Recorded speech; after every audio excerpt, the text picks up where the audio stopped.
Beals here with no nonsense, cause you can't make sense if you don't make sense. A pod with freestyle discussion, poetry and social deconstruction. Good morning, podcasters!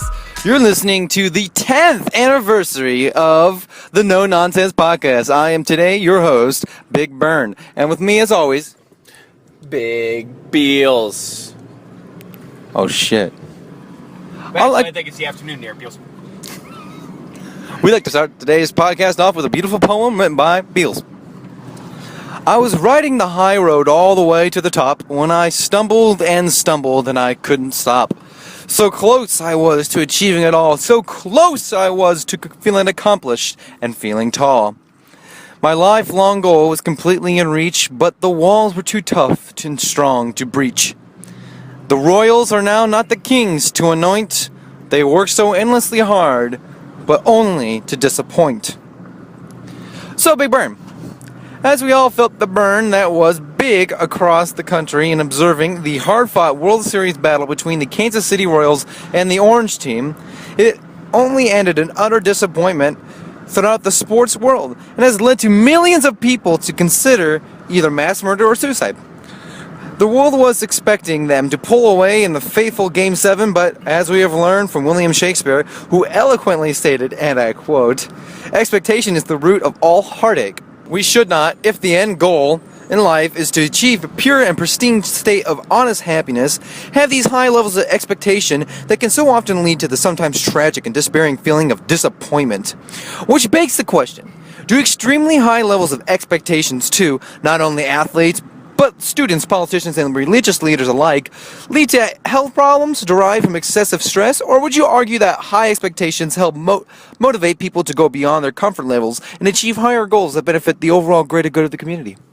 I say that they do. In fact, I think it's completely healthy, except if you got Madison bum fucking faggot just ruining your fucking life because he's such a fucking faggot, you should go slit his goddamn throat right now. But other than that, if you don't have that faggot in your fucking way, it's all good. So you're telling me that the only exception to the rule is if you have Madison Bumgarner, and then that would also be true for students and political leaders? I think that's absolutely true, but Madison Bumgarner, fuck, is probably gonna get a bunch of here from me personally soon, so hopefully that won't be a problem and everybody can have aspirations again because he's an ass. And other than that, I mean, I think it's safe to say that we can have aspirations. You know, it's good to want, but you know, you don't wanna, you know, once you reach your goals, you know, that's part of the problem is that you keep on, you're never satisfied, and I don't like that though. So we're talking about high expectations for yourself. Let me ask you a more personal question. When was the last time you were disappointed? The last time I was disappointed was when I didn't get my Reese's.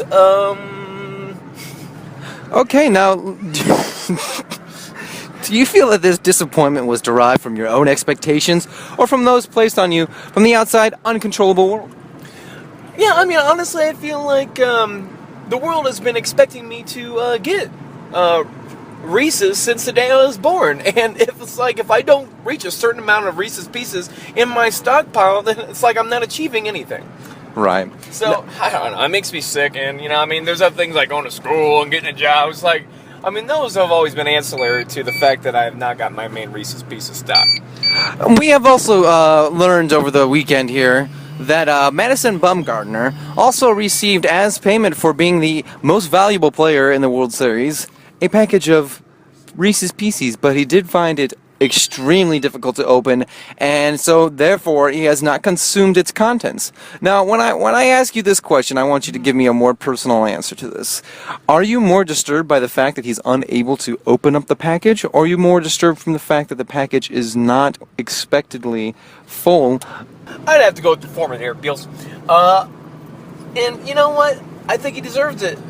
He doesn't deserve Reese's, and he's gonna find out one day when he collapses and dies and, you know, loses a lung that it was because he didn't deserve the Reese's in the first place, and, you know, that's just too bad. So was there an expectation by Reese's to have their products be accessible to most individuals like Madison Bumgarner? I would argue that where that comes in line is with Sour Patch Kids and Snicker bars, because they are on the forefront of the American frontier. And the thing is that those two pieces of candy have written a lot of great novels, but they have never came down into what many consider to be the cloud state. And the cloud state is this arguably hypothetical mode where you take flashlights and you put them inside the Reese's bars to get the Snickers to come inside of any hallway, inside of any 8th grade classroom you can find in Nebraska or New York State.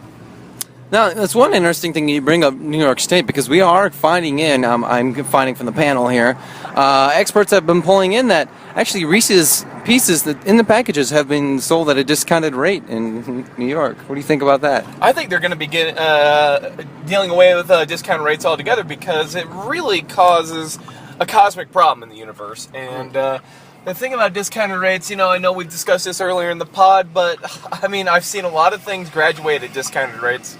And the thing I think they're going to go to is exponential rates. Right. And speaking of exponential rates, you can find over at our sponsor, eCreamery, Madison Bumgarner, the Reese's Pieces ice cream, available now at exceptionally high prices. But except that when you eat the Reese's Pieces ice cream, it depletes Madison Bumfuck's life force. And so essentially every time you eat a scoop of the ice cream, he's slowly dying. And the goal is to have him be dead by the end of next year.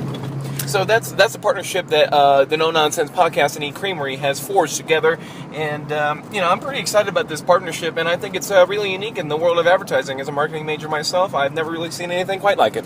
I would also like to tell our listeners that if you would like to donate to the cause of the killing of Madison Gumgubber, then all you need to do is send an unnamed, unmarked check to 1-800-CALL-NOW.